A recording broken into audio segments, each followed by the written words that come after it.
Welcome to Passion for Sound, the channel dedicated to thorough and honest reviews of headphones, earphones, DACs, headphone amps, other components and accessories. Basically everything audio related except power amps and passive speakers. My name's Lachlan and my goal is to explore and discuss all kinds of audio topics, even the controversial ones, to help us all find more enjoyment from music.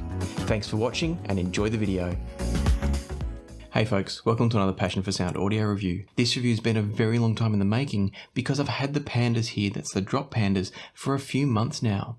And that's because I've been waiting for the release of the SoundID app from Sonarworks. You might remember Sonarworks from my recent review of their desktop software, and now that same general concept of software has come to smartphones. Where it's particularly relevant to the drop Panda though, is that it now means that you can have a Bluetooth headphone that is custom calibrated to either a flat response or a close to flat response, and or have your own custom profile added to it. So I was really excited to check these headphones out. There's been lots of talk about them, probably a little bit of hype about them at times as well, and so I wanted to look at them in light of the app rather than just adding my voice to all the noise that's already out there. So instead, this is going to focus on the drop Pandas both as a general headphone but also when using the SoundID app. Without any further delays, let's jump in and take a look.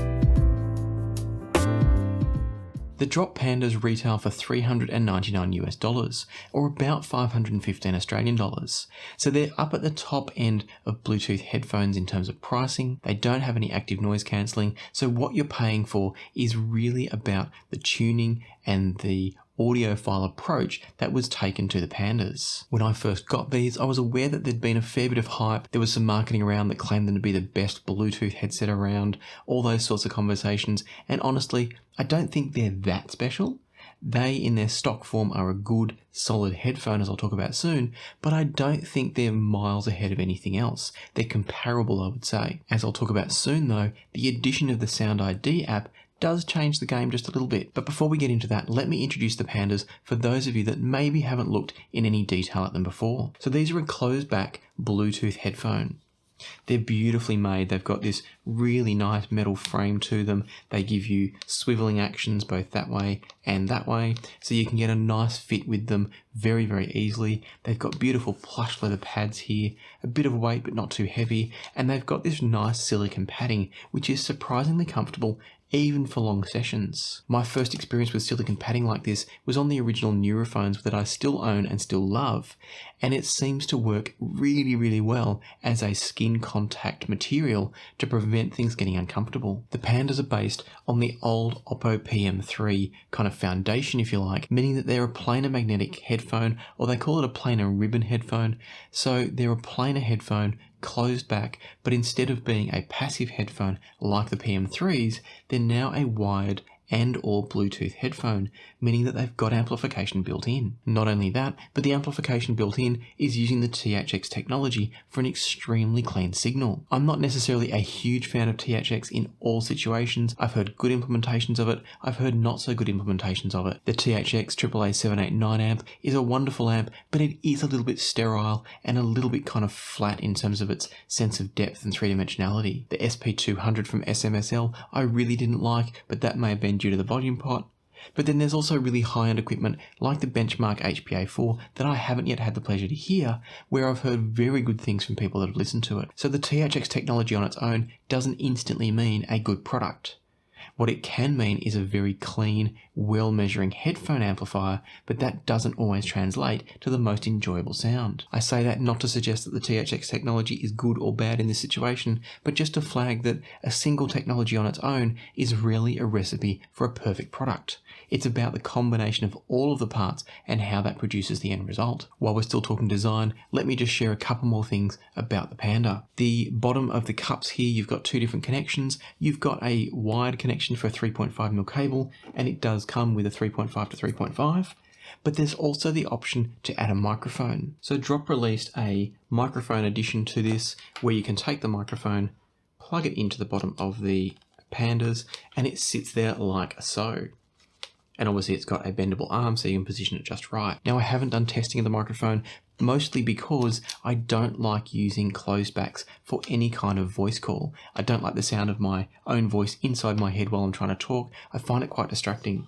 So whilst I really appreciate Drop sending out the microphone for me to try, I haven't tested it. I apologise to those who are looking for any information on the microphone, but you will have to find it elsewhere.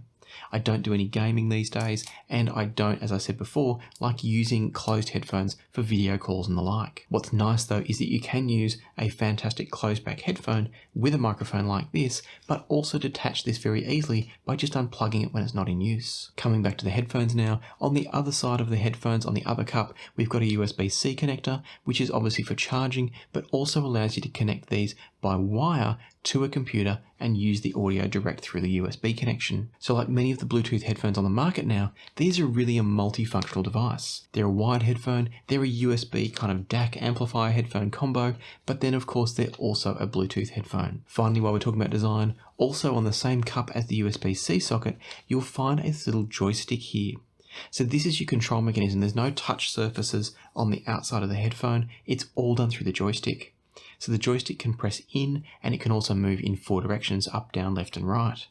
I find it a really, really enjoyable control mechanism because it's very intuitive. You don't have to remember how many touches of the touch surface. You haven't got to get the positioning right for your swipe up or your swipe down or any of that sort of stuff. You just move a little joystick. It's very easy to find, it's very tactile when you move it, and I really enjoy it overall. In fact, I think the only usage gripe I can find with the Drop Pandas is that there's no voice indication of how much power you've got left. When you switch on the Pandas, they beep at you to tell you they've been switched on, and of course when they're switching off they do the same. And they also have different beeps for things like pairing mode.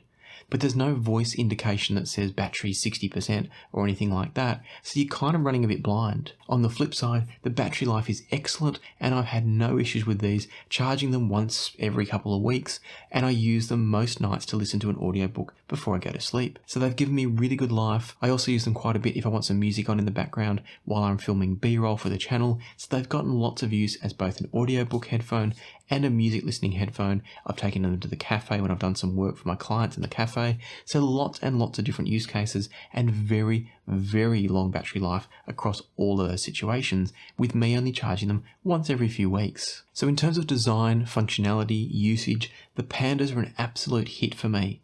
They're beautifully designed, they're strong, they're solid, they're not too heavy, they've got a really nice comfortable set of ear pads, really nice soft plush leather. Everything about them to me is spot on.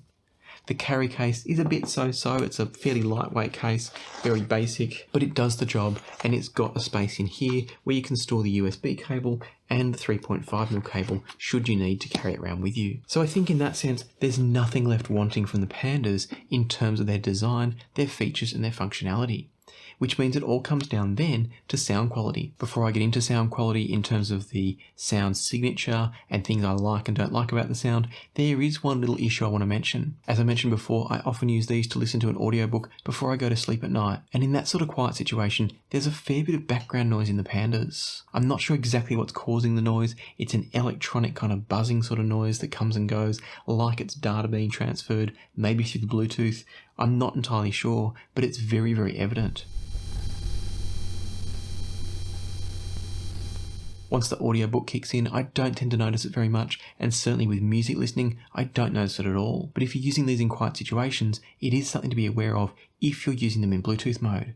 Of course, it won't happen when you're using the wired connection because they don't use the amplifier internally when you're using them wired. While we're talking wired versus Bluetooth use, it is also worth mentioning that these have been acoustically tuned, meaning that they haven't just slapped the driver in there and then used DSP and EQing, if you like, inside the Bluetooth module to fix the sound quality. These sound great with the wire connected, but also identical with the Bluetooth or the USB connection. So that's a really nice thing. You're not going to end up with two completely different sounding headphones, a bit like what happened to me with the Hi-Fi Mandeva. I really like the Dava, but there was no doubt for me that I definitely preferred it using the Bluetooth module compared to using it wired. In the case of the Pandas, if you like the sound of it uncalibrated using the SoundID app, then you're going to have no issues using it whichever way you like. But now that I've just said it was acoustically tuned, I'm going to flip that script and also talk about the SoundID app in a moment, where we're going to undo all of that good acoustic tuning and now apply some kind of calibration over the top, potentially some additional preferential based EQing, which I'll talk about shortly, and then it changes because that only is available if you're using it in Bluetooth mode. So all of a sudden, we've got a headphone that was tuned to not sound different between wired and Bluetooth use, and then we're going to add SoundID and make it sound different with Bluetooth to how it sounds wired. So it is a bit of a fiddly situation here, but before we get into the complications of that, let's just talk about how it sounds in its stock bass form, running it wired or running it without calibration. I'd describe the sound from the Pandas as generally very enjoyable. It's not an amazing sound, and like I said before, I don't think they deserved the full hype they got when they came out, because there is other headphones on the market that I think are comparable. The Pandas also do some really interesting, sometimes strange things with the sound staging that did put me off a little bit. I found myself originally going back more and more often to the newer phones because I just preferred their sound. It was more coherent, more dynamic, and more enjoyable. I'm not going to do a direct comparison with the newer phones because they're an active noise cancelling and auto calibrating headphone that adjusts to your hearing, and therefore I don't think it's a fair comparison between the two. Even though the Panda's starting to approach that using the SoundID app, I think they're different enough that I'm not going to compare them directly, and it's mostly because of active noise cancelling. I think the moment we kick in active noise cancelling, we've got two quite different use cases. But I will provide some comparisons with other headphones shortly, so stick around for that to put these into perspective.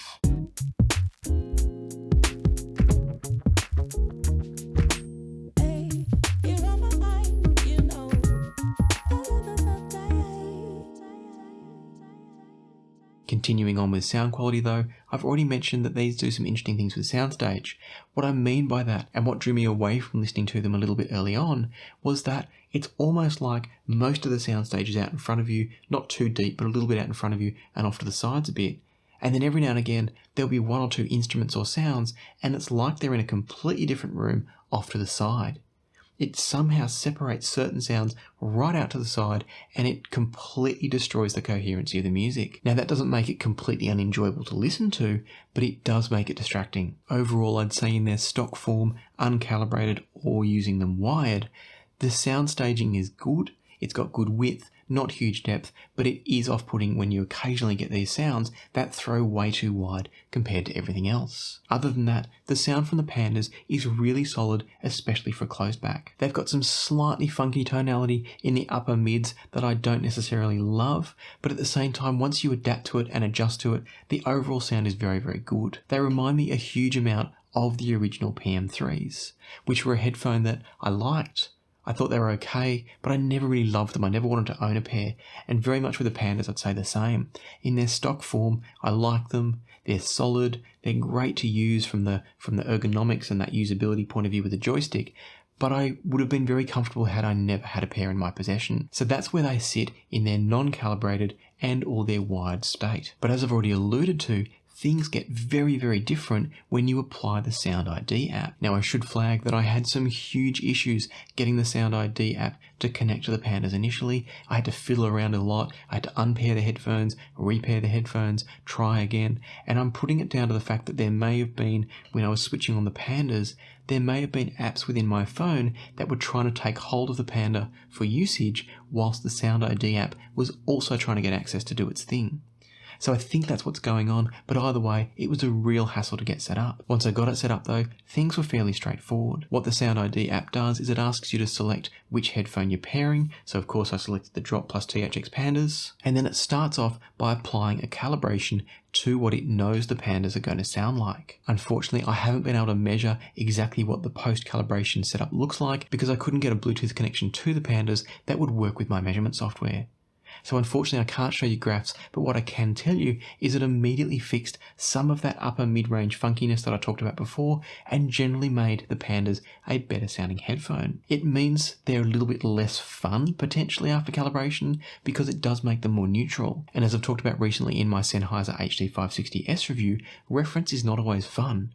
It's designed as a good tool if you need to hear exactly what's going on in the mix, but it's not necessarily an enjoyable way to listen to music. The good news is the SoundID app doesn't stop there. It's got 2 more tricks up its sleeve. One of those tricks is to run you through a series of hearing tests, which are a threshold-based hearing test. Now what I mean by that is it plays you back a tone and you have to press a button on the screen when you can't hear the tone anymore. And so what that means is that it's only as accurate as you are. It's not like some of those auto calibration tests like I mentioned before in the Neurophone, but at the same time I don't know exactly how accurate those auto calibration tests are either, so both may have their pros and cons. A part of my issue with the threshold tests though is it does depend on some other factors such as how tired you are at the time and therefore your ability to really focus on what you're hearing, also any background noise that might be around, and finally that noise that comes out of the Pandas when they're in a really quiet situation. I did find a number of times I was having trouble separating the tone from the app from the background noise in the Pandas, so that is a little bit of a drawback for me. That said, I don't think you need to worry about these being 100% accurate to your hearing levels because near enough is going to be good enough. These aren't meant to be an absolute reference, perfectly calibrated, hearing modified headphone. They're meant to be a Bluetooth portable general usage headphone for listening enjoyment. So with that in mind, I think the hearing test provided is just fine, but I did want to mention what it's going to do so you know what to expect. The final trick SoundID has up its sleeve, actually the second last trick I should say. The second last trick is that it also allows you to run through a preference test. Now the way that works is that the app's going to play you a short selection of music. You can choose from a range of different genres, none of which were particularly good for my taste, but you find one that's near enough and it plays through a range of different variations and gets you to choose between A or B depending on what you like most. So you flip back and forth. When you're happy with the one you like more, you hit the accept button. That runs through a whole series of those, and what it's doing is it's working out your preference for certain EQ profiles. As I ran through it, it understood that I tend to like a slightly bassier sounding headphone, and therefore it gave me originally an L-shaped profile. There's then a secondary level or more advanced version you can do, and after doing that, it gave me a U-shaped profile, where it was lifted in the bass and lifted in the upper treble. I've been really happy with both results, so I think it's a really good addition.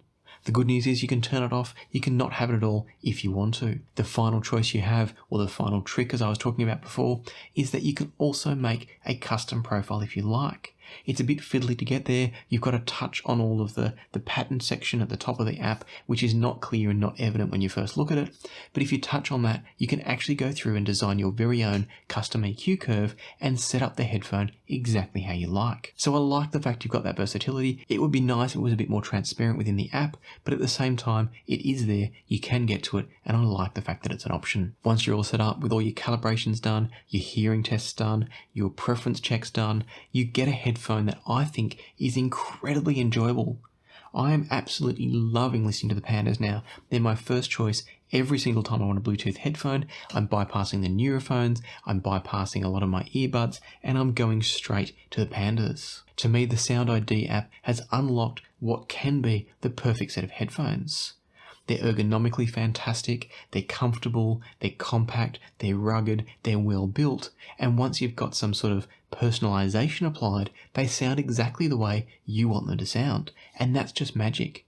So in that sense, I think the Pandas are an absolute winner as a Bluetooth headphone. There's not a huge point in me describing what they sound like once they're all calibrated, because obviously that's going to be different for everybody. The good news is they've got plenty of capability from the planar drivers that are in there, and therefore they can deliver a sound that is bassy and rich, or it can be more bright and resolving. You've got every possibility you want because of the SoundID app and the ability to either customize the calibration with your own EQ curve, or just identify your listening preferences and let the SoundID app take care of the rest. So with that in mind, I would wholeheartedly recommend the Pandas to anybody looking for a set of Bluetooth headphones. Another nice thing that I haven't mentioned yet is that they're fully capable with aptX HD and or LDAC. I did a quick test between LDAC and non-LDAC listening, and it's like night and day. Switching over from the standard, I would assume it's the SBC codec on my Samsung Galaxy S21 Ultra, listening to it with the standard stock SBC codec,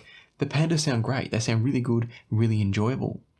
But when you flip over to that LDAC mode, all of a sudden you're getting a much more open sound, you're getting much better treble resolution, everything about it is really, really outstanding. So these are a headphone that I'm very comfortable recommending as one of the best, if not the best, Bluetooth headphone on the market. If you're not looking for active noise cancelling and you're just looking for top-notch sound quality, definitely you should take a look at the Pandas. As always, I'll pop a link down below where you can go and buy a set. That will be an affiliate link, so I will get kickbacks for that, but it's not something that changes my opinion on these. As I said before, I didn't have great thoughts about them in their stock form, but as a Bluetooth headphone with the SoundID app, I would 100% recommend them. Before we wrap things up though, I want to provide a couple of quick comparisons for those of you that are also thinking about using them as a wired headphone to give you a sense of what to expect. So if you're buying these, thinking about using them as Bluetooth when you're out and about, and then coming back to the office or home and plugging them in wired, which means you're no longer getting the benefits of calibration,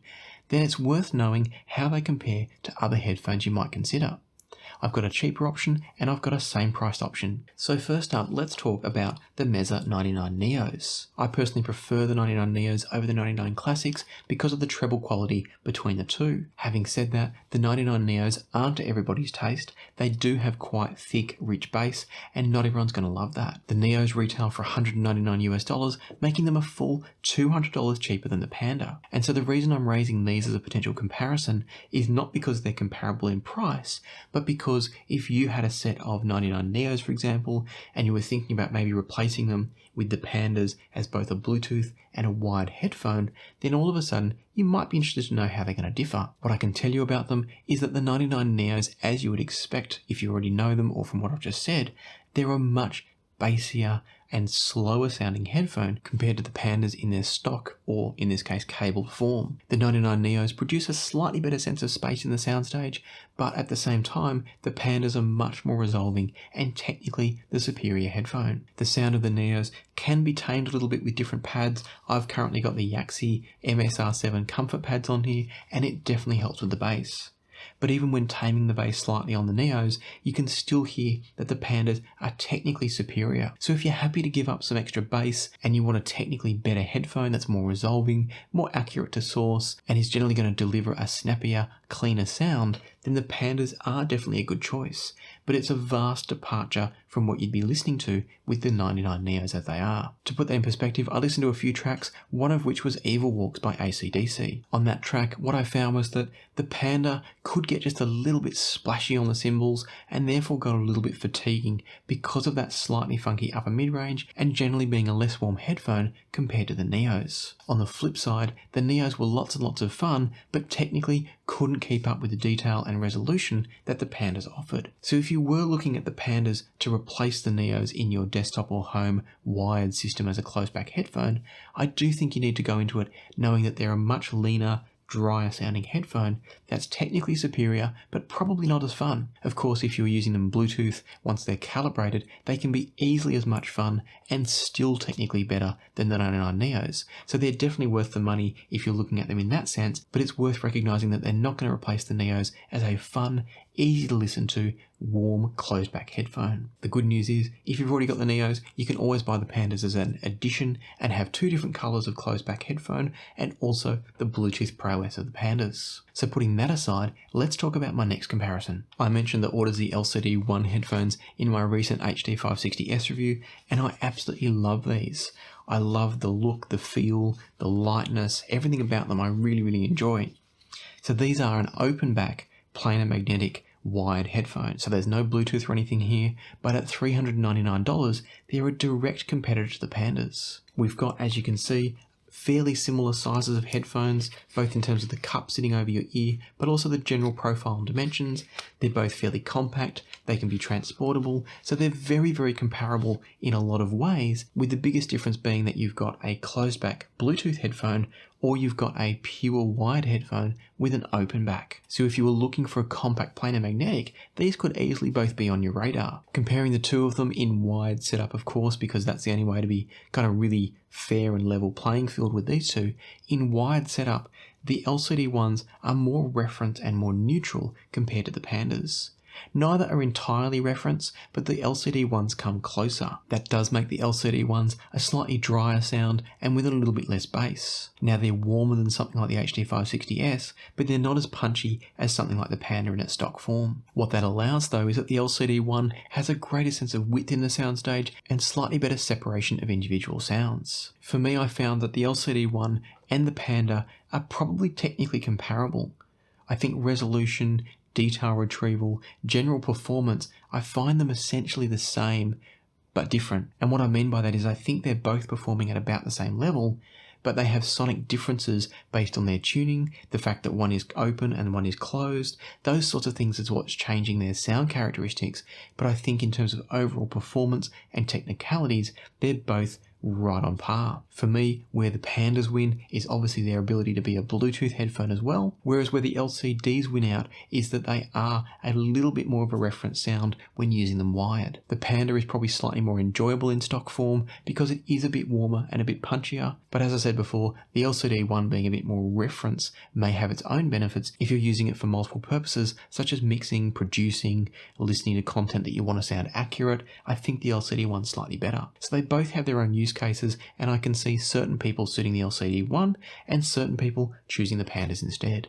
So both are great, and I would happily recommend either depending on your use case. If you could only choose one, I think I'd probably lean towards the Panda just because they're so incredibly versatile. You've got a good sound with the wire, not great but good, but then you've got an amazing sound opportunity with the Bluetooth and the fact that you can use them both Bluetooth and USB and wired. So as you've probably gathered by now, I'm a huge fan of the Pandas for their Bluetooth capabilities. As a wired headphone, I think they're okay. I think they're a solid, decent sounding closed back planar magnetic headphone, but I wouldn't rush to recommend them for wired usage. I think if you're going wired, you can get better options such as the LCD ones, the Meze 99 Neos with different pads for a lot less money. There's multiple different options if you were looking at these as a wired headphone.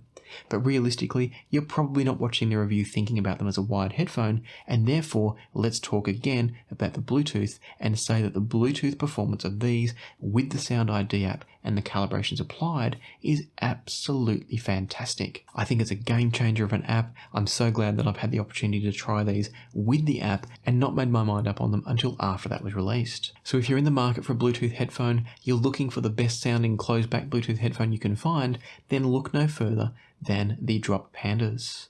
Remember, there's no active noise cancelling, so if that's a key feature, you need to head elsewhere. But if you don't need active noise cancelling and you're happy with a well-isolating passive system, so just a closed back blocking out sound passively, then these are an absolute winner and are so much fun to listen to once those calibrations are applied. As I said before, I'll put a link down below if you want to pick up a pair. I'll also put details about the SoundID app down below so you can get the two combined, so you can set yourself up for incredibly happy listening from any Bluetooth source. For now though, I'll leave you to the music, so happy listening, and I'll see you here next time on Passion for Sound.